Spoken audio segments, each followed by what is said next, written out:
Good morning, grandkids. Today is going to be another chapter in my story that I'm writing, The Listener, which is loosely based on my gameplay of The Listener. I had dismantled the kid's campsite and wrapped his body in cloth. I laid him in a long crate which I could pack onto a wagon for the trip up to Dawn Star. I would not be leaving him alone here. Shadowmere had been keeping us company while standing in his magical pool of water. I was surprised he had stayed so long. He had usually turned to strings of black mist and darkness and disappeared by now. I looked into his red eyes, with which he was constantly watching me. I knew that by staying, he was showing his respect for the kid. I smiled at him and gave him a pat on his nose. As I was finishing up, the others came outside, each with a load of goods from the sanctuary, and started packing up the wagons. Before I joined them, I went over to Shadowmere and said, "Hey, do you want to help me take the kid up to Dawnstar? It might take some time and a slow ride because of the carts." He dipped his head in acknowledgement that he would and came stepping back out of his pool of water, red eyes glowing.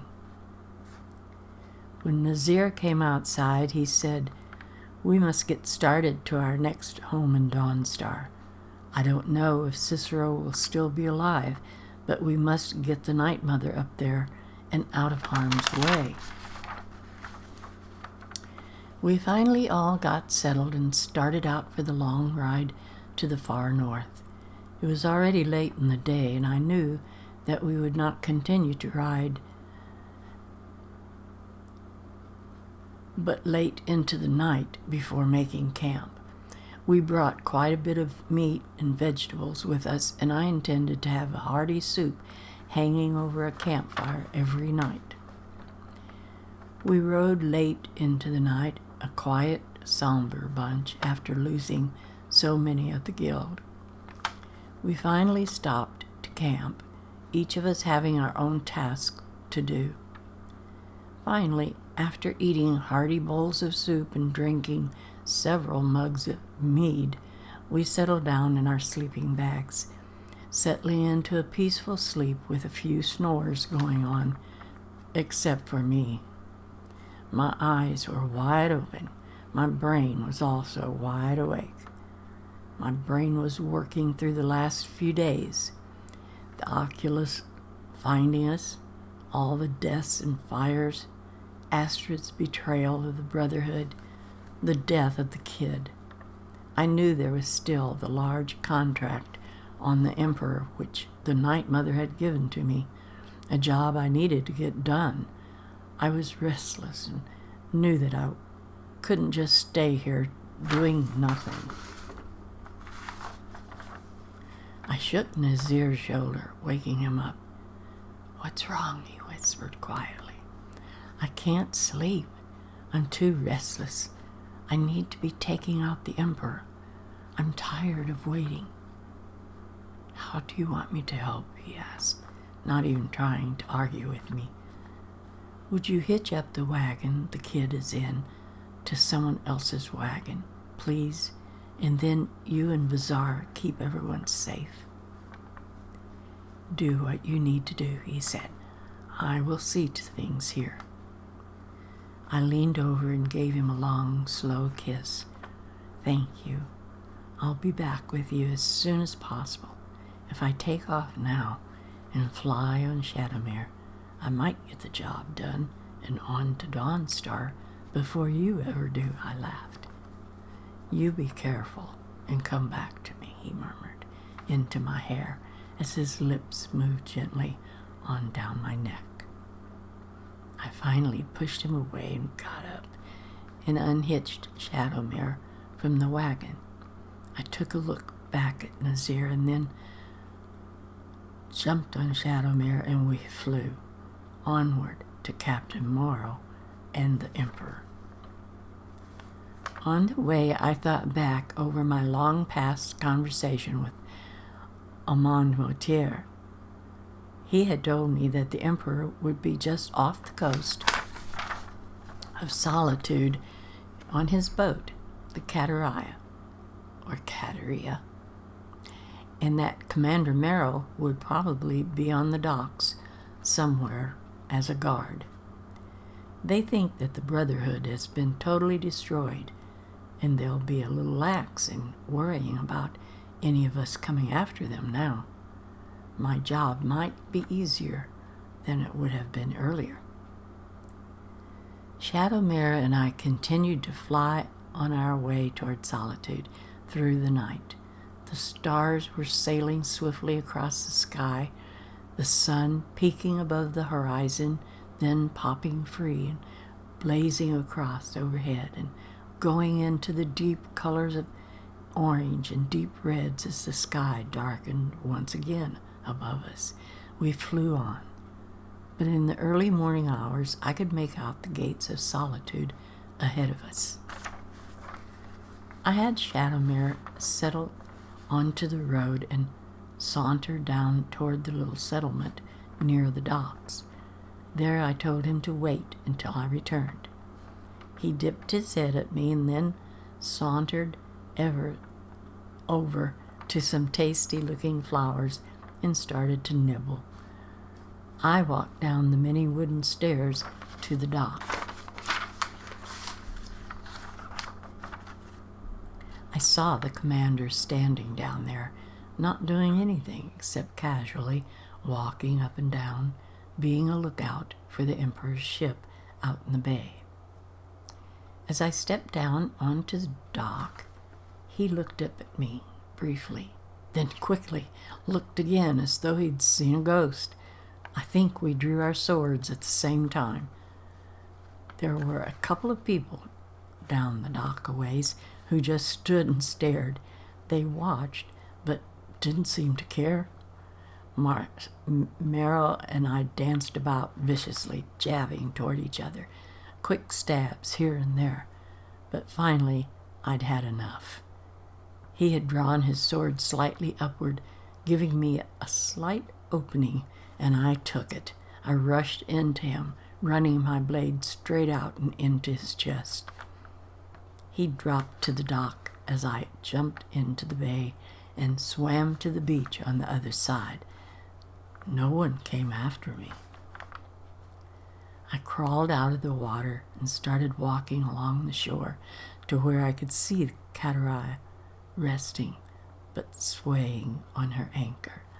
Soon the rocky cliffs on my right came right down into the water. I started climbing up and around the hill of rocks and trees. Soon I was around and looking down at the Catarea. It was only a little ways out, but not resting by any dock. I'd have to swim for it. I swam out to it underwater. When I surfaced, I saw how high the sides of the ship were. No way was I going to get up on deck. I was swimming around the ship looking for something, anything, that might be helpful. I finally came to where the anchor's chain was hanging. I looked up and saw that the chain was huge and that the hole it was rolled out of and hanging from was really huge.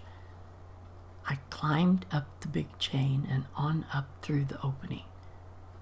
At the top, I poked my head out and looked around.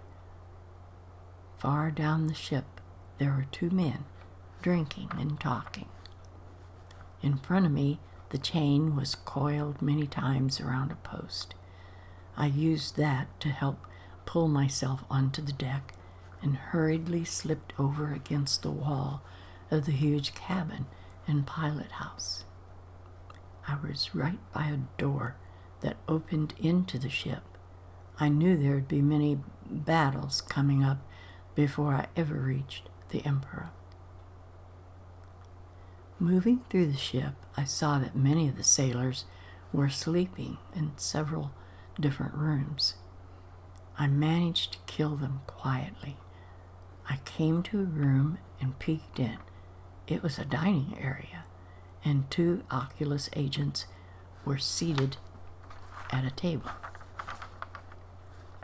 I took out my bow and fired off 2 quick arrows, hitting and injuring each of them. As they started reaching for their swords, I'd already slapped the bow to my back and whipped out 2 swords. I moved forward and sideways as they advanced toward me, circling. As they each swung their swords at me, I dropped straight to the floor and straight back up. They had slightly nicked each other. I almost laughed out loud. My swords went straight out, each side, stabbing one in the gut and cutting the other one on his arm, causing him to drop his sword. I whirled on around toward him, bringing my sword across his throat. Another sailor had heard the noise and came rushing in. I was waiting near the door and took him down quickly.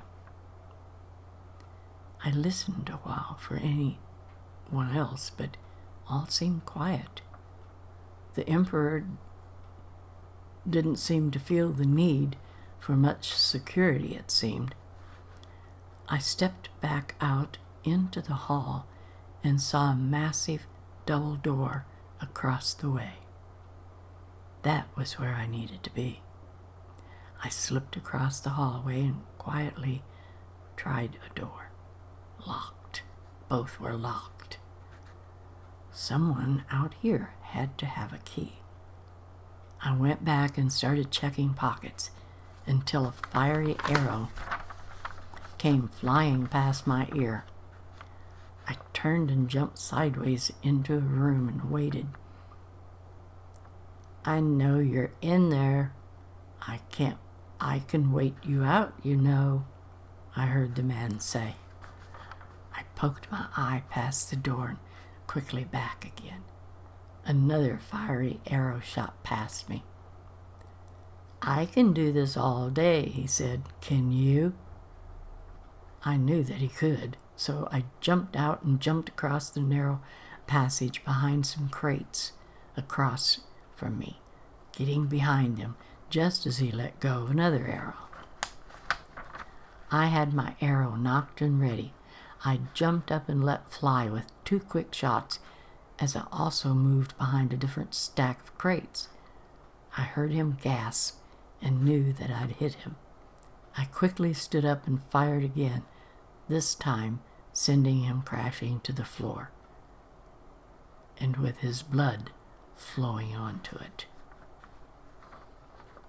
I went through his pockets and quickly had the key in hand.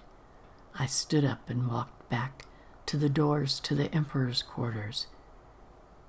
It has been a long journey to this point. I took a deep breath and inserted the key. And that's the end of this chapter. So I hope you will be back with me for the next chapter. Although, what's today? Friday? Yes. After tomorrow, I will be taking 2 weeks off, as I've told you before, just to enjoy myself, relax, and to maybe have a little bit of fun. I don't know doing what, but I'm not going to be on here. I'm not going to turn my computer on for 2 weeks. So I won't be able to have any emails from anyone or anything. You can leave me anything you want to, and I'll look at them when I come back, but I won't be here for 2 weeks. So you guys have fun. Catch up on any videos of any games I've done that you've missed, and I'll see you when I come back, grandkids. So bye-bye for now.